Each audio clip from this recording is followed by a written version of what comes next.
Un scooter à pleine vitesse sur sa roue arrière dans les rues des quartiers nord de Marseille, la scène est à peine banale. Ces rodéos sauvages urbains se multiplient, rendant insupportable la vie des riverains. Une habitante du 15e arrondissement a porté plainte et elle vient d'avoir gain de cause. Pour la première fois, l'État est condamné.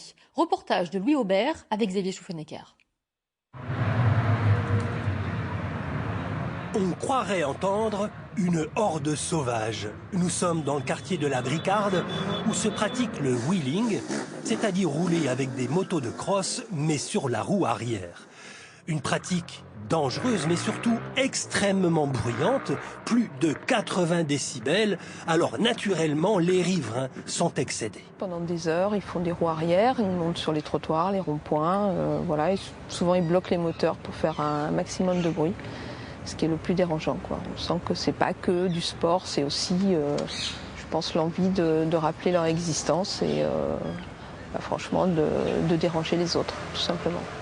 Les rodéos sont en constante augmentation dans les grandes villes de France. Les accidents graves sont de plus en plus fréquents, autant pour les pilotes, souvent sans casque, que pour les personnes qui se trouvent au mauvais moment et au mauvais endroit. Si une loi a été votée en août 2018 pour réprimer ces pratiques, les autorités ont parfois du mal à intervenir. Les commissariats, ils vous renvoient sur le 17 et puis le 17 vous dit qu'ils n'ont pas de moyens, pas de voiture, pas d'équipage. Donc ils ne peuvent pas s'en occuper, ils ont d'autres priorités.